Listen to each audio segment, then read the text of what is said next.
الحمد لولیہ والصلاۃ علی نبیہ وعلی آلہ واصحابہ المتأدبین بآدابہ اما بعد اعوذ باللہ من الشیطان الرجیم بسم اللہ الرحمن الرحیم وللہ العزۃ ولرسولہ وللمؤمنین صدق اللہ العلی العظیم وصدق رسولہ النبی الامین الکریم ونحن على ذلك لمن الشاهدين والشاكرين والحمد لله رب العالمین۔ خون دل دے کے نکھاریں گے رخ برگ گلاب، خون دل دے کے نکھاریں گے رخ برگ گلاب، ہم نے گلشن کو سجانے کی قسم کھائی ہے۔ جب پڑا وقت چمن پہ تو لہو ہم نے دیا، جب پڑا وقت چمن پہ تو لہو ہم نے دیا، اب بہار آئی تو کہتے ہیں تیرا کام نہیں۔ شہریار ارم تاجدار حرم نوبہار شفاعت شب اسرا کے رولا مصطفیٰ جان رحمت جناب محمد الرسول اللہ صلی اللہ علیہ وسلم کی بارگاہ بے کس پناہ میں درود و سلام کی نظریں پیش کرنے پڑی۔ اللہم صلی علی سیدنا و نبینا مولانا محمد مہد الجود والکرم وعلی آلہ بارک وسلم صلاۃ و سلاما علیک یا رسول اللہ۔ حضرات، جنگ آزادی میں علماء اہل سنت کی قربانیاں، اس عنوان کے تحت آج کی اس پاکیزہ محفل کا انعقاد ہوا۔ آپ نے مختصر دو تقریریں سماعت فرمائی۔ تھوڑی دیر کے لیے میں بھی حاضر آ گیا۔ دعا فرمائی اللہ تعالی حق بولنے، حق سننے اور حق پر عمل کرنے کی توفیق عطا فرمائے۔ آج دنیا کا ہر انسان، امیر ہو یا غریب، کالا ہو یا گورا، شہری ہو یا دیہاتی، مومن ہو یا کافر، پڑھا لکھا ہو یا جاہل، فطری طور پر وطن سے محبت کرتا ہے۔ ہر ایک کو وطن سے محبت ہوتی، اور اسلام تو اپنے ماننے والوں کو یہ سکھاتا ہے، حب الوطن من الایمان، وطن کی محبت ایمان کا حصہ۔ ہم الحمدللہ مسلمان ہیں، وطن سے محبت کرتے ہیں، اور ہمارا اسلام تو ہمیں یہ بتاتا ہے جہاں پیدا ہو خالی وہیں سے محبت مت کرو۔ مسلمان جہاں پہنچ جائے وہی اس کا وطن ہوتا۔ کون نہیں جانتا حضرت خالد بن ولید جب اندلس کے ساحل پر پہنچے، پل نہیں تھا، کشتیوں کے ذریعے دریا عبور کیا تھا، ساری کشتیوں کو اکٹھا کروایا، آگ لگا دیا، جل کر خاکستر ہو گئی۔ لوگوں نے اعتراض کیا، اے سپہ سالار اعظم، ہم غیر ملک میں آئے ہیں، کشتی آپ نے جلا دی ہیں، اگر واپس لوٹنا چاہیں تو کیسے لوٹیں گے؟ تو ڈاکٹر اقبال نے پورے واقعے کو نظم کرتے ہوئے کہا ہے، تاریخ چوبر کنارے اندلس سفینہ سو، گفتن کارے تو بننے گاہے خلق خطاس۔ جب تاریخ نے اندلس کے ساحل پر کشتیوں کو چلایا تو لوگوں نے کہا تھا، اے تاریخ، آپ کا یہ کام عقل و خیرت سے خراب معلوم ہوتا ہے، آپ نے ایسا کیوں کیا؟ دورے کا سراد وطن باغ چور سے ترک سبق ضرور شریعت روا کجاس۔ ہم وطن سے دور ہیں، اگر واپس لوٹنا پڑا تو آپ نے کشتیاں جلا دی ہیں، پل موجود نہیں ہے، ہم اپنے وطن کو واپس کیسے لوٹیں گے؟ سبق کو چھوڑ دینا یہ شریعت میں جائز کہاں ہے؟ آپ نے کشتیوں میں آگ کیوں لگائی؟ تو آپ جانتے ہو، خندید و دست پر لبے شمشیر برد و گفت، ہر ملک پاس کے ملک خدا پاس۔ حضرت طارق مسکرائے تھے، انہوں نے تلوار ہاتھ میں اٹھا لی تھی اور فرمایا تھا، اے لوگوں، کیا تم وطن چلا رہے ہو؟ مسلمان کا وطن وہی نہیں ہے جہاں وہ پیدا ہو، ارے مسلمان جہاں پہنچ جائے وہی اس کا وطن ہے۔ ہر ملک پاس کے ملک خدا مان، ہر ملک ہمارا ملک ہے، اس لیے کہ ہر ملک ہمارے خدا کا ملک ہے۔ فرمایا یہی لڑو، ہمت و جواں مردی کے جوہر دکھاؤ اور اسی ملک کو فتح کر لو، اسی کو اپنا ملک بنا لو۔ چنانچہ تاریخ بتاتی ہے ہمت و جواں مردی کا لوگوں نے مظاہرہ کیا اور اندلس کو فتح کر لیا۔ میں بتانا یہ چاہتا ہوں کہ مسلمان جس ملک میں پہنچ جائیں تصور کرتا ہے تو پھر جس ملک میں مسلمان پیدا ہو، جہاں پلے بڑے پروان چڑھیں، پھر اس کا وہ بے وفا کیسے ہو سکتا ہے، اس سے وہ غداری کیسے کر سکتا ہے؟ مسلمان تو اپنے ملک کا وفادار ہوتا ہے، مگر ہمیں کہنے دیجئے وہی مسلمان ملک کا وفادار ہوگا جو اپنے خدا کا وفادار ہوگا، اپنے نبی کا وفادار ہوگا، اپنے بزرگوں کا وفادار ہوگا، اور جو خدا کا غدار ہو، خدا کے مصطفیٰ کا غدار ہو، ولیوں کا غدار ہو، وہ ملک کا وفادار ہو ہی نہیں سکتا۔ آپ جانتے تھے ہندوستان سونے کی چڑیا کہا جاتا تھا، مگر کچھ تن کے گورے من کے کالے ہندوستان میں آئے، تاجروں کے بھیس میں آئے، تجارت کو انہوں نے فروغ دیا اور دھیرے دھیرے سیاست کرنے لگے، اور ایک وقت وہ آیا کہ انہوں نے پورے ملک پہ راج کرنا شروع کر دیا، یہاں کے حکمراں بن گئے۔ اب ہندوستان میں یوں تو ہر ایک کو انگریزی راج سے تکلیف تھی، مگر ایک مسلمان جو اپنے نبی کا وفادار ہے، نبی کے غداروں کی حکومت برداشت نہیں کر سکتا۔ یہی وجہ ہے کہ مسلمانوں نے سب سے کفن باندھا اور انہوں نے یہ تہیا کیا کہ ان تن کے بورے من کے کالوں سے ہمیں اپنے ملک کو آزاد کرانا ہے، اس لیے کہ یہ ملک کے رہنے والے لوگوں کے بھی دشمن ہیں، دین کے بھی دشمن ہیں، ایمان کے بھی دشمن ہیں، اسلام کے بھی دشمن ہیں، اور جو دین و ایمان کا دشمن ہو اس سے جہاد کرنا فرض ہے۔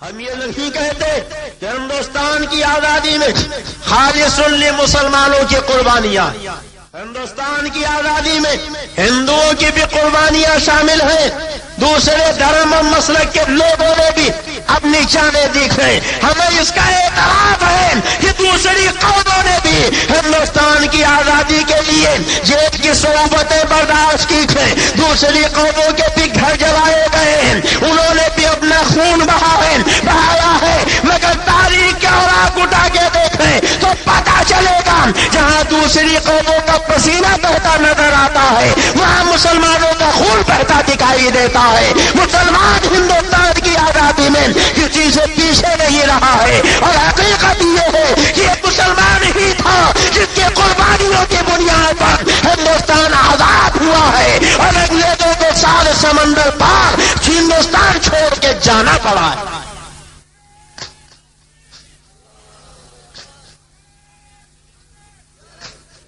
جب ملک کا آزاد کرنا تھا تب تو ہم نے جیل کی صعوبتیں برداشت کی، کالا پانی کا سزا ہم نے کھیلا، ہم نے گولیاں کھائی، قتل و خونریزی میں ہم نے اپنے لہو کا ایک ایک قطرہ بہایا، اور جب ملک آزاد ہو گیا تو اب آج کہا جاتا ہے یہ مسلمان ملک کے غدار ہیں، ISI کے ایجنٹ ہیں، یہ دیش دروہی ہیں، اور یہ شر پسند ہے۔ اسی لیے میں نے کہا جب پڑا وقت لہو، جب پڑا وقت چمن پہ تو لہو ہم نے دیا، جب پڑا وقت چمن پہ تو لہو ہم نے دیا، اب بہار آئی تو کہتے ہیں تیرا کام نہیں۔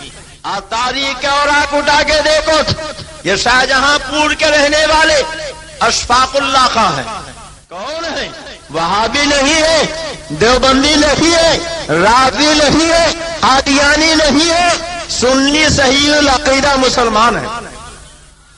جب انہوں نے دیکھا کہ تن کے گورے مل کے کالے ہمارے ملک پہ غاصبانہ قابض ہو رہے ہیں، تو ابھی نوجوانی کا زمانہ تھا، طالب علمی کا دور تھا، دل میں جذبہ جہاد پیدا ہوا، ملک آزاد کرانے کے لیے پنڈت رام پرساد بسمل کے ساتھ شانہ بشانہ میدان جہاد میں اتر پڑے، اور تاریخ بتاتی ہے کہ اشفاق اللہ خان نے جدوجہد کی۔ ایک وقت وہ آیا کہ انہوں نے شاہجہاں پور میں اپنے 10 ساتھیوں کے ساتھ ایک ٹرین جس کے ذریعے گورنمنٹی راج کا خزانہ جا رہا تھا اس پہ سوار ہو گئے۔ کچھ دور چلنے کے بعد انہوں نے گاڑی رکوائی، ڈرائیور کو پستول کی نوک پہ روکا، اور جو خزانے کے محافظ تھے انہیں قتل کیا، اور انگریزی خزانے کو انہوں نے لوٹ لیا۔ انگریز حکومت کو پتا چلا اپنے جاسوسوں اور کارندوں کے ذریعے پورے علاقے میں طوفان برپا کر دیا. جن لوگوں نے انگریزی خزانہ لوٹا ہے انہیں گرفتار کیا جائے. تاریخ جہاد بتاتی تھے کل 10 آدمی تھے جنہوں نے انگریزی خزانہ لوٹا تھا، مگر تقریباً 45 آدمیوں کو گرفتار کیا گیا. اشفاق اللہ خان کسی طریقے سے بچ کے بہار پہنچ گئے، پھر وہاں سے دہلی آئے. ان کا ایک دوست مل گیا جس نے مخبری کی، اشفاق اللہ کو گرفتار کروا دیا. ہمارے یہاں رودولی شریف سے تقریباً 40 کلومیٹر کے فاصلے پر فیض آباد ہے. فیض آباد کے کوٹ میں اشفاق اللہ خان پہ مقدمہ چلا اور پھانسی کی سزا سنائی گئی. جیل کی کوٹری میں بند کیا گیا. بوڑھی ماں کو جیل کی کوٹری سے اشفاق اللہ خان نے ایک خط لکھا تھا. آج بھی تاریخ کے اوراق میں اشفاق اللہ خان کی وہ تحریر موجود ہے. انہوں نے لکھا تھا فیض آباد کی جیل سے پھانسی کی کوٹری میں بیٹھے ہوئے موت کے انتظار کرنے والے بیٹے کی طرف سے اس کی بوڑھی ماں کو سلام پہنچے. ماں، آپ کا دنیا سے جانے والا بیٹا پھانسی پانے والا لگتے کے وقت جیل کی کوٹری سے آپ کو خط لکھ رہا. ماں آپ مجھے بتایا کرتی تھی کہ جب میں چھوٹا تھا میرے حسن و جمال کو دیکھ کر محلے کی عورتیں کہتی تھی بڑا حسین بیٹا ہے، تو آپ کہتی تھی یہ اللہ کی امانت ہے.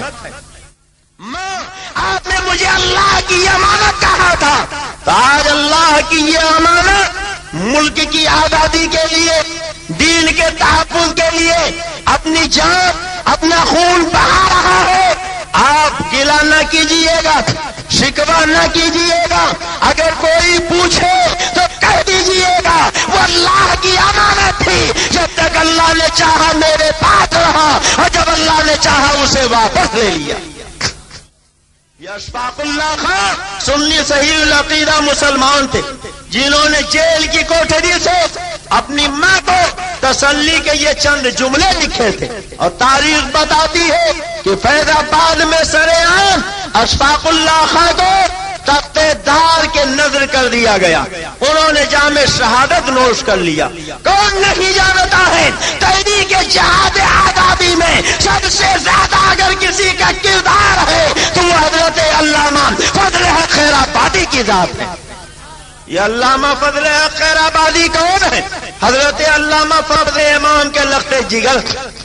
یہ وہی علامہ فضل حق خیر آبادی تھے کہ جنہوں نے دہلی کی جامع مسجد میں کھڑے ہو کر جذبے جہاد سے بھرپور ایک ایسی تقریر فرمائی تھی کہ پورے ہندوستان کے مسلمانوں کے دلوں میں جہاد کا جذبہ موجود ہو گیا اور انگریزی حکومت کی نفرت مسلمانوں کے دلوں میں جاگزی ہو گئی اور پورے ہندوستان کا نقشہ بدل گیا. ہر ہندوستانی انگریزوں سے اپنے ملک کو پاک کرنے کے لیے سر سے کفن باندھ کر آمادہ جہاد ہو گیا. یہی حضرت علامہ فضل خیر آبادی ہے جنہوں نے فتوی جہاد کی ترتیب فرمائی. حضرت مفتی صدر الدین عبداللہ، حضرت شاہ احمد سعید مجددی، حضرت شاہ فضل امام بدایونی اور دوسرے بہت سے جلیل القدر علماء اہل سنت نے فتوی جہاد پہ تصدیقیں فرمائی، مہر سبز فرمائی. اور پھر ایک وہ وقت آیا کچھ لوگوں کی عیاریوں اور مکاریوں سے ظالم انگریز ہندوستان کے چپے چپے پر حکمراں ہو گئے.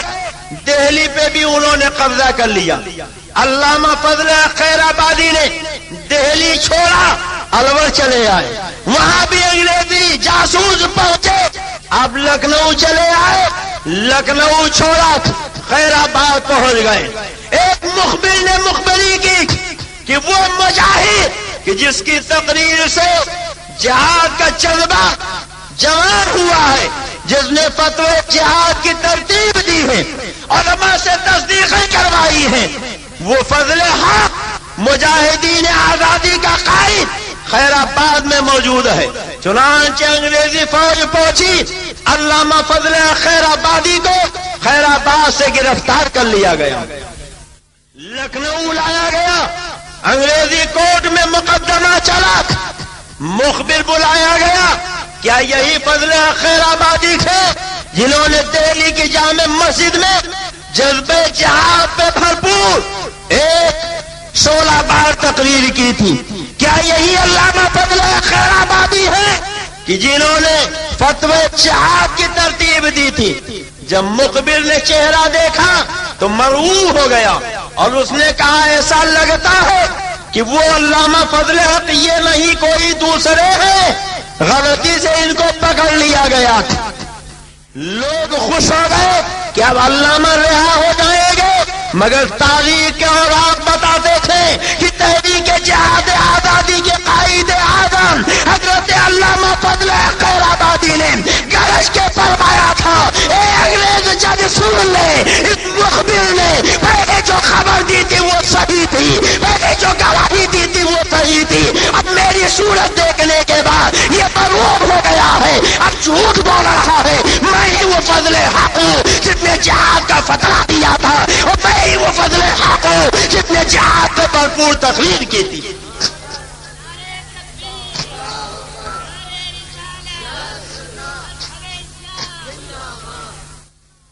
تاریخ اٹھا کے دیکھو، انگریز جج نے 3 مرتبہ ٹوکا، مولانا آپ کیا کہہ رہے ہیں؟ جب گواہ اپنی گواہی بدل رہا ہے تو آپ بلا وجہ کیوں اپنے سر یہ مصیبت موڑ لے رہے ہیں؟ کیا آپ کو نہیں معلوم آپ کے اقرار پہ آپ کو سزا ہوگی، پھانسی دی جائے گی، آپ کی زندگی برباد ہو جائے گی؟ علامہ نے فرمایا سنو، یہ فضل حق ہے، حق کے لیے لہو گئے کہ قطرہ بہا دے گا، مگر ناک سے سنا کبھی نہیں کر سکتا ہے۔ جو میرا کل بیان تھا وہی آج بیان ہے، وہی زندگی کے آخری سانس تک بیان رہے گا۔ انگریز جج نے حکم سنایا ان کی ساری جائیداد ضبط کر لی جائے اور انہیں جزیرے انڈمان کالا پانی بھیج دیا جائے۔ جزیرے انڈمان کالا پانی بھیج دیا گیا۔ علامہ فضل خیر آبادی نے اپنی تمام تر زندگی کالا پانی میں گزاری۔ اب ذرا آپ غور فرمائیں اور سوچیں، یہ کون ہے؟ یہ وہی علامہ فضل خیر آبادی ہیں جنہوں نے دہلی کی جامع مسجد میں اسماعیل دہلوی کو چیلنج بڑا دیا تھا، سارے علماء دہلی موجود تھے۔ علامہ فضل خیر آبادی نے اسماعیل دہلوی کو وہاں چاروں خانے چت کیا اور بابا کے دوہل اعلان فرمایا، قائل ہی کلام اللہ تعالی کافر و مرتد اور واجب القتل، فرمایا یہ تقویۃ الایمان لکھنے والا اسماعیل دہلوی کافر و مرتد ہے اور واجب القتل ہے۔ یہ سنی عالم تھے جنہوں نے اسماعیل دہلوی کے خلاف کتاب لکھی، اسماعیل دہلوی کے کفر کا فتویٰ دیا۔ اب ایک طرف تو سنی عالم علامہ فضل خیر آبادی، اور سنیے وقت کم ہے ورنہ میں آپ کو بتاتا، ایک علامہ فضل خیر آبادی ہی کیا، مفتی عنایت احمد کاکوروی کون ہے؟ حضرت مولانا رضا علی خان جو اعلیٰ حضرت سرکار کے دادا ہے، انگریز حکومت کے خلاف مجاہدین کو ساز و سامان دیتے تھے، ان کے لیے جہاد کا انتظام کرتے تھے، جس کی بنیاد پر انگریزوں نے رامپور کی ساری جائیداد اعلیٰ حضرت کے دادا کی ہڑپ کروا لیا۔ حضرت مولانا حافظ رحمت علی خان کون تھے؟ یہ سنی ہی تو تھے۔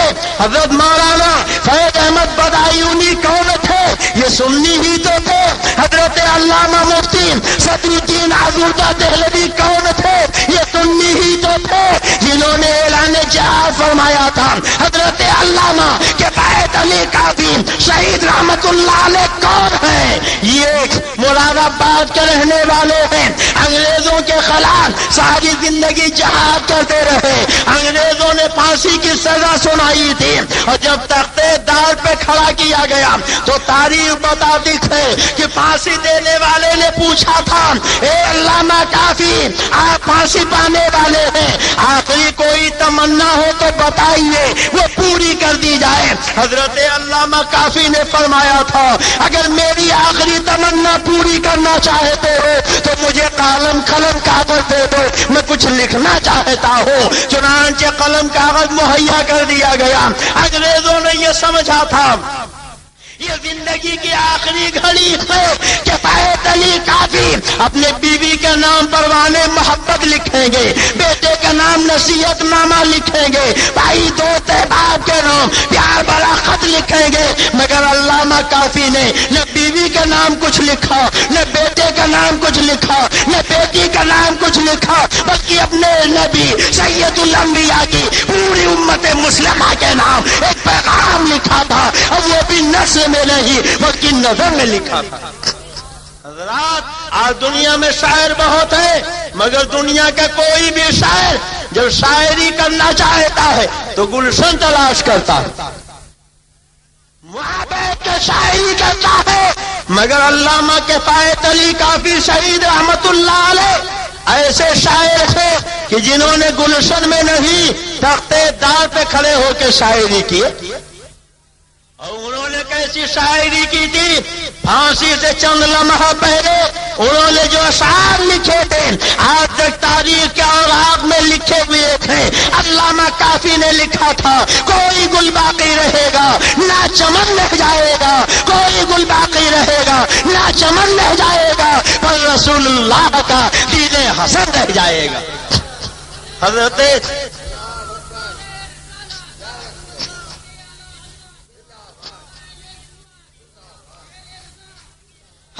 علامہ کافی کہتے تھے ہم سفیر و باغ میں ہیں کوئی دم کے چہچہے، ہم سفیر و باغ میں ہیں کوئی دم کے چہچہے، بلبلیں اڑ جائیں گی سونا کفن رہ جائے گا، بلبلیں اڑ جائیں گی سونا چمن رہ جائے گا۔ اور پھانسی کے تختے سے پوری قوم کو انہوں نے پیغام دیا تھا اطلس و کم خواب کی پوچاک پر نازا نہ ہو، اطلس و کم خواب کی پوچاک پر نازا نہ ہو، بعد مردن جسم پر خالی کفن رہ جائے گا، بعد مردن جسم پر خالی کفن رہ جائے گا۔ اور عقیدے کا شعر سنو، علامہ کافی نے پھانسی کا پنڈا گلے میں ڈال کر عقیدہ دنیا والوں کو بتا دیا تھا کہ دنیا والوں سنو، جو پڑھے گا صاحب لولاک کے اوپر درود، جو پڑھے گا صاحب لولاک کے اوپر درود، آگ سے محفوظ اس کا تن بدن رہ جائے گا۔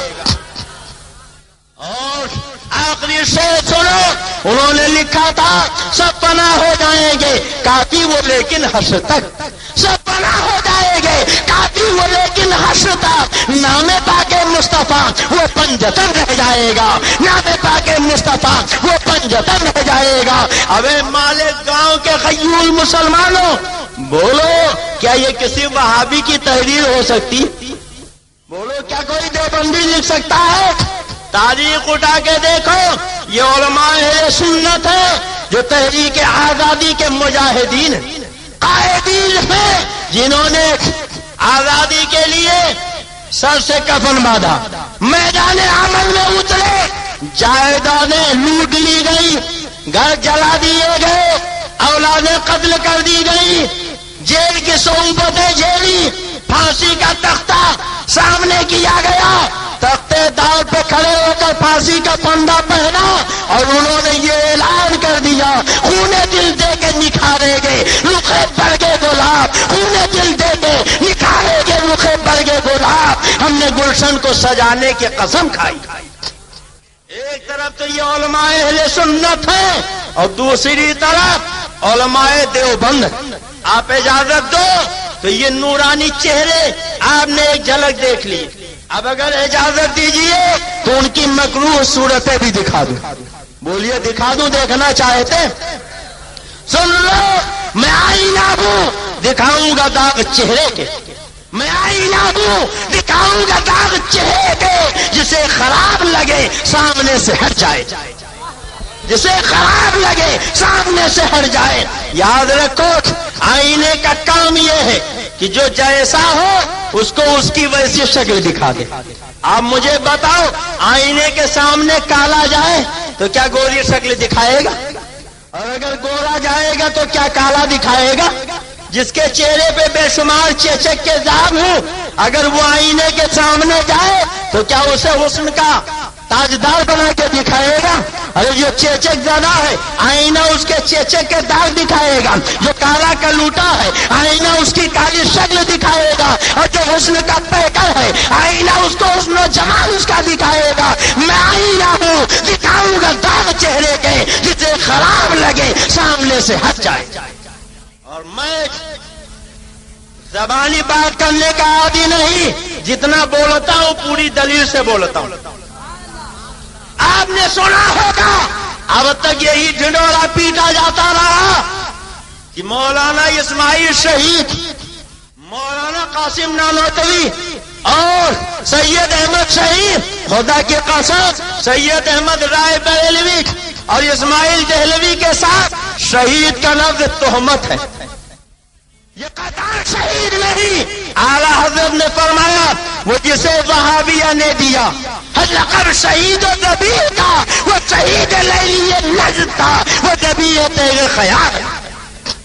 آپ نے اب تک یہی سنا ہوگا جمعیت العلماء والے کہتے رہے اسماعیل دہلوی مجاہد آزادی ہے، قاسم نانوتوی مجاہد آزادی ہے، سید احمد رائے بریلوی مجاہد آزادی ہے، مگر یہ کتاب ہے ارواح ثلاثہ۔ کون سی کتاب ہے؟ غور سے بولیے، ایک بات بتائیے، کتاب چھاپی جاتی پڑھنے کے لیے کہ چھپانے کے لیے؟ زور سے بولیے۔ ہم اگر 4 گھنٹے بولے کہتے ہیں بڑی اچھی تقریر، اور اگر 4 مرتبہ ان کا نام لیں تو کہتے ہیں بڑا فسادی تھا۔ تقریر کرتا ہمارے مولانا کے نام لینے کی کیا ضرورت، ہمارے مولانا کی کتاب دکھانے کی کیا ضرورت؟ ارے ان سے کہو اگر چھپانا تھا تو چھپایا کیوں، اور جب چھپا دیا تو بیچا کیوں، اور جب تم نے بیچ دیا ہم نے خرید لیا، ہم سنا رہے تو تمہارے پیٹ میں ایٹھن کیوں ہوتی ہے؟ تمہیں تو خوش ہونا چاہیے، علماء نے مفتی اعظم کے پاس ہونا چاہیے، جماعت رضائے مصطفیٰ کے ارکان کے پاس آنا چاہیے، سنی دعوت اسلامی کے مبلغین کے پاس آنا چاہیے، اور کہنا چاہیے کہ صاحب مائک کا خرچہ ہم سے لے لو، روشنی کا خرچہ ہم سے لے لو، مولانا کا نذرانہ ہم سے لے لو، اس لیے کہ جلسہ تم نے کیا ہے، عالم تم نے بلایا ہے، اعلان تم نے کیا ہے، کتاب ہمارے سنائی گئی ہے، ہلکی لگی نہ پھٹ کے لیے رنگ چوکھا آ گیا، مگر ہمیں کہنے دیجیے ہم 4 گھنٹہ بولے بڑی اچھی تقریر، کتاب دکھا دے تو بڑے فسادی ہو گئے، بڑی خراب تقریر ہو گئی، پتا چلا فساد ہماری تقریر میں نہیں تمہارے نام میں ہے، فساد ہمارے بیان میں نہیں تمہاری کتاب میں ہے۔ تو جب تمہارے کتاب میں فساد ہے کتاب جلا دو اور ان عقیدوں سے توبہ کر لو، ہم تمہیں گلے سے لگا لیں گے۔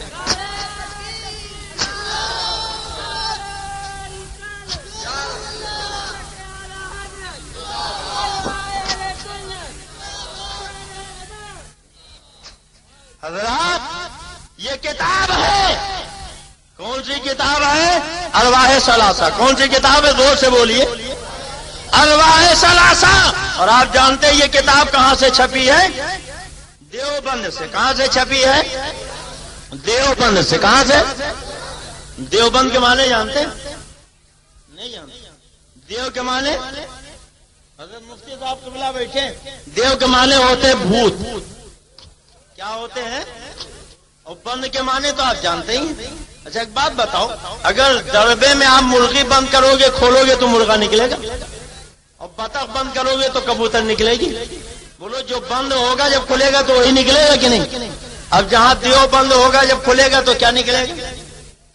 یہ ہمارے علماء نہیں کہتے، فاضل دیوبند ہیں مولوی عامر عثمانی، وہ کہتے ہیں دغا کی دال ہے، یاجوج کی ہے یا اس میں۔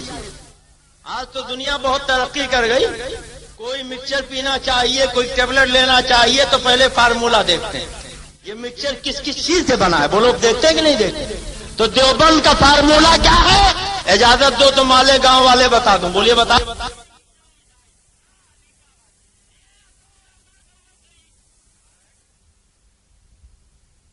دیوبند کی زبان ہے، بریلی کی زبان نہیں. فاضل دیوبند مولوی عامر عثمانی دیوبند کا فارمولہ بتاتے ہیں. کہتے ہیں دغا کی دار ہے، یاجوج کی ہے یا اس میں وطن فروخی کی واو بدی کی بے اس میں، جو اس کے نون میں نارے جہیم غلطہ ہے تو اس کے دال میں دہقانیت نمایاں ہے. ملے یہاں تو بیچارہ دیوبند بنا، پورے خمیر سے یہ شہر ناپسند بنا. کہتے ہیں دغا کی دال، یاجوج کی یہ وطن فروشی کی واو. کہتے ہیں یہ سب علماء دیوبند مجاہدین آزادی.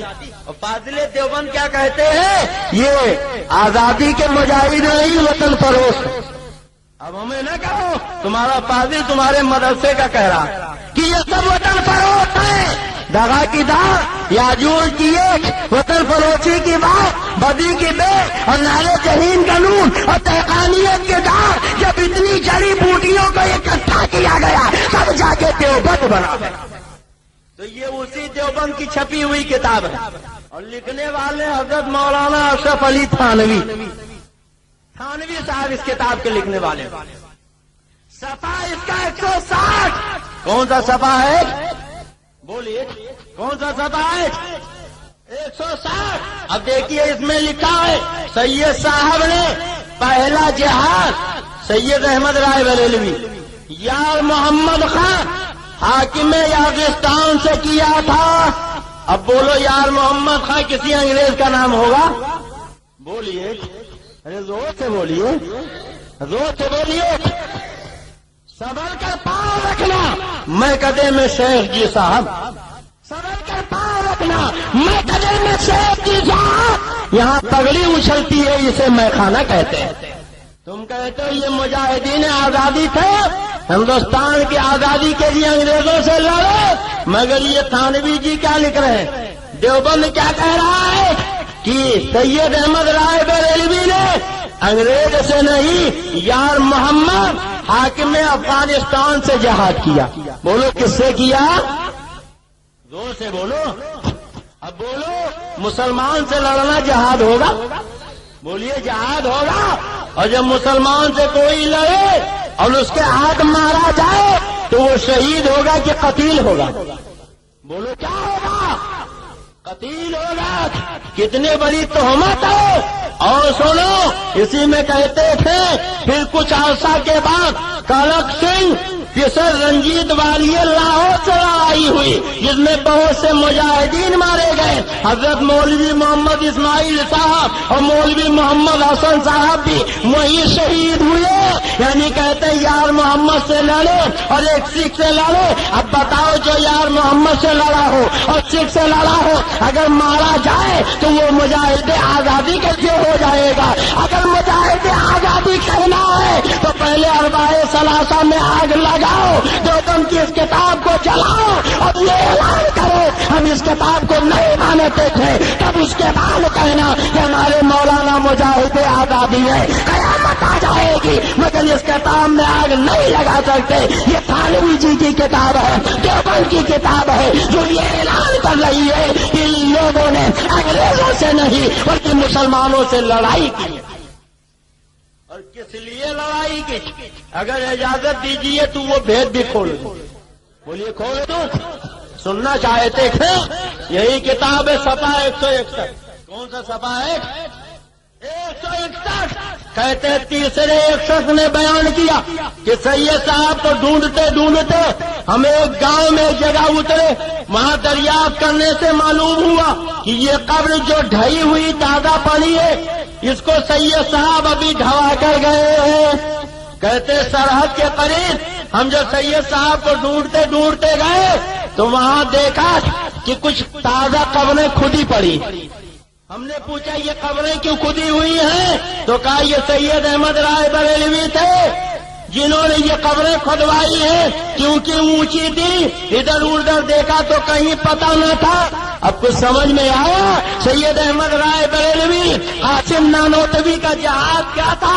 سرحد کے وہ پٹھان جو نظر و نیاز کے قائل تھے، میراث فاتحہ کے قائل تھے، بزرگوں سے عقیدت رکھتے تھے، قبروں اور مزاروں کے ماننے والے تھے، ان وہابیوں کے نزدیک وہ سب مشرک بدعتی قبر پجواتے، اس لیے اسماعیل دہلوی اور سید احمد رائے بریلوی وغیرہ نے سرحد کے ان پٹھانوں پر چڑھائی کی تھی، قبریں کھدوائی تھی، ان پہ حملہ کیا تھا۔ ان کے خیال میں وہ مشرک قبر پجواتے اور کئیوں پٹھانوں نے انہیں اپنے تلوار کے ذریعے بوٹی بوٹی کر کے ٹکڑا ٹکڑا کر ڈالا تھا، جہنم رسید کر دیا تھا۔ اس لیے اعلیٰ حضرت نے کہا وہ جسے وہابیہ نے دیا اب شہید و ذبیح کا، وہ شہید لے لیے نج تھا، وہ ذبیح پہ کے خیال ہے۔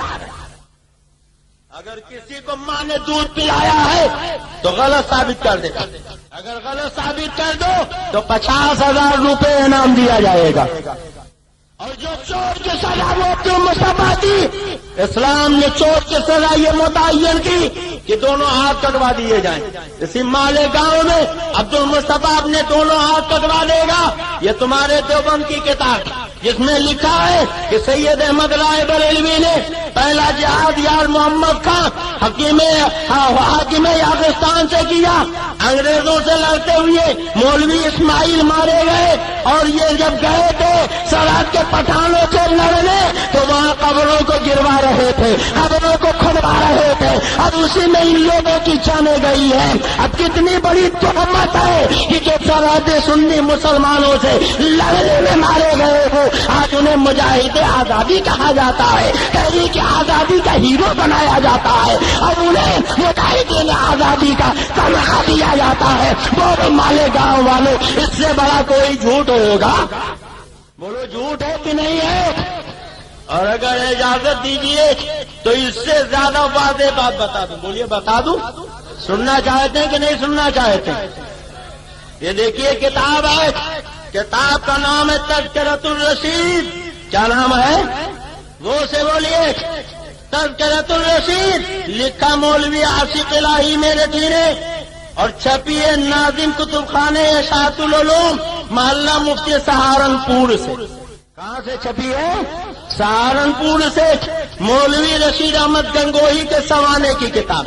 کون سی کتاب ہے؟ دو سے بولیے۔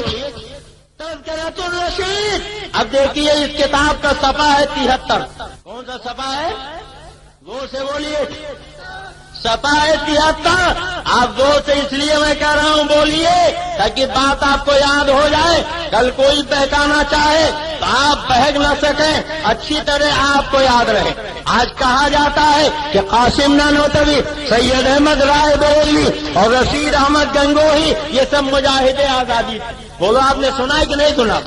ارے بولیے کتنے لوگوں نے سنا؟ ذرا ہاتھ اٹھا دیں۔ سب نے سنا؟ سارے جمعیت العلماء والے کہتے ہیں یہ لوگ مجاہد آزادی ہیں، مگر یہ بریلی کی کتاب نہیں، تمہارے گھر کی کتاب۔ یہ دیکھو ہیجنگ لگائی گئی، الزام بغاوت اور اس کی کیفیت۔ کچھ سمجھے آپ؟ کہتے ہیں انگریزوں سے بغاوت، یہ الزام ہے حقیقت نہیں۔ جب تم خود کہتے ہو یہ الزام ہے تو جو الزام تھا آج اس کو حقیقت کا افسانہ کیسے بنا رہے ہیں؟ کہتے ہو یہ حقیقت ہے، ارے اگر نطفہ صحیح ہے تو اس کتاب میں آگ لگاؤ۔ کہتے ہو یہ ہماری کتاب نہیں ہے، اور جب تم انکار نہیں کر سکتے تو دیکھو یہ تمہاری کتاب ہے جس میں لکھا ہوا ہے کہ حضرت امام ربانی قدس سرہ پر اپنی سرکار سے، اپنی سرکار جانتے ہو؟ انگریز گورنمنٹ۔ انگریز گورنمنٹ کس کی سرکار ہے؟ وہابیوں کی۔ اور سنیوں کی سرکار تو مدینے کی سرکار۔ بولو آپ کی سرکار مدینے کی سرکار، بغداد کی سرکار، اجمیر کی سرکار۔ ہم تو اجمیر کی سرکار کے چھتر سایہ میں رہتے ہیں، ہم بغداد والے کے سرکار کے سلطنت میں رہتے ہیں، ہم مدینے والے کے سلطنت میں رہتے ہیں، مگر یہ وہابی لوگ انگریز سرکار کے سائے میں رہتے ہیں۔ یہ صاف صاف لکھا ہوا اپنی سرکار سے باغی ہونے کا الزام لگایا گیا۔ کہتے ہو کہ مجاہد آزادی ہے، انہوں نے انگریزوں سے جہاد کیا ہے، یہ ہماری کتاب نہیں تمہاری کتاب ہے. لکھا گیا امام ربانی یعنی سورداس جی گنگوہی اپنی سرکار سے باغی ہونے کا الزام لگایا گیا. باغی تھے نہیں، الزام لگایا گیا. سمجھ رہے ہو کہ نہیں سمجھ رہے ہو؟ ارے بولو، سمجھ میں آ رہا کہ نہیں؟ کہتے ہیں الزام لگایا گیا اور مسجدوں میں شریک رہنے کی تہمت باندھی گئی. مجاہدوں کو مفسد کہا گیا تھا اور کہتے ہیں مجاہدوں کے ساتھ شریک رہنے کی تہمت لگائی گئی. یعنی جہاد یہ تہمت ہے. یہ علماء دیوبند کی کتاب ہے. اس وحشت ناک قصہ کا بقدر ضرورت تذکرہ بھی چونکہ زمانے کا جزو لازم ہے، اس لیے مناسب ہے کہ ابتدائے واقعہ سے لے کر انتہا تک اجمالی بیان کر دیا جائے. اب سنو، کہاں جا رہے ہو بھیا؟ کہاں جا رہے؟ میرا یہ عنوان نہیں، مگر اب چونکہ آپ لوگوں نے ایک عنوان دے دیا ہے تو ظاہر ہے کہ جب نئی جگہ پہ کوئی چلتا ہے تو اپنی راہ بھول جاتا. اب آج ایک نیا عنوان آپ نے دے دیا ہے تو میری تقریر کا جو رنگ ہے وہ آج آپ نہیں دیکھ رہے. پھر آئندہ کبھی آپ بلاؤ گے تو میں اپنے رنگ میں تقریر کروں گا، مگر آج تو یہی آپ سنیے. آپ دیکھو کیا لکھ رہے تھے، آگے چل کر یہی سباتی 73 ہے، پہلی جلد ہے. لکھتے جن کے سروں پر موت کھیل رہی تھی، جن کے سروں پر موت کھیل رہی تھی، انہوں نے کمپنی کے امن و عافیت کے زمانہ قدر کی نگاہ سے نہ دیکھا. کیا سمجھے آپ؟ یعنی علامہ فضل خیر آبادی علماء اہل سنت جنہوں نے اعلان جہاد فرمایا تھا، جہاد پہ مشتمل تقریریں کی تھی، اب ان کے لیے کہتے ہیں ان کے سروں پہ موت کھیل رہی تھی اور انہوں نے کمپنی کے امن و عافیت کے زمانہ کو قدر کی نگاہ سے نہ دیکھا اور اپنی رحم دل گورنمنٹ کے سامنے بغاوت کا عالم قائم کیا. سمجھے آپ؟ یعنی انگریز گورنمنٹ کو انہوں نے رحم دل کہا. انگریز گورنمنٹ رحم دل. اب آپ ذرا ان کی رحم دلی اگر دیکھنا چاہیں تو اجازت دیجیے میں آپ کو ایک دو نمونے دکھا دوں. بولیے، دیکھنا چاہتے؟ اتفاق سے کتابیں کمرے میں رہی ہیں. دیکھیے یہ کتنے رحم دل ہیں. ایک تھامسن نام کا انگریز مورخ ہے، وہ خود لکھتا ہے کہ جب علماء اہل حق نے انگریزوں کے خلاف فتوی جہاد سنایا، اعلان جہاد فرمایا تو انگریز علماء کے مخالف ہو گئے اور نقشہ کھینچتے ہوئے لکھتا ہے ایک ایک دن میں 300 سے زیادہ علماء قتل کیے جاتے تھے. ان کی لاشیں درختوں پہ لٹا دی جاتی تھی، چیل کبے انہیں نوچا کرتے تھے. ہزاروں علماء کو قتل کیا جاتا تھا اور انہیں جلا دیا جاتا تھا. اور یہی اتنا نہیں، ان کی جائیدادیں لوٹ لی جاتی تھیں، گھروں کو ویران کر دیا جاتا تھا. آپ نے ان کی تقریروں میں سنا ہوگا کہ آخری مغل بادشاہ حضرت بہادر شاہ ظفر کو جب ان کے سامنے گرفتار کرنے کے بعد صبح ناشتے کے لیے دست لا کے سجایا گیا اور کھانا کھایا گیا تو حضرت بہادر شاہ ظفر نے دیکھا کہ ان کے سامنے ناشتے کے دسترخوان پر کھانے کا سامان نہیں، ان کے 3 جوان بیٹوں کا سر رکھا ہوا تھا جنہیں انگریزوں نے دہلی کے خونی دروازے کے سامنے قتل کر دیا تھا.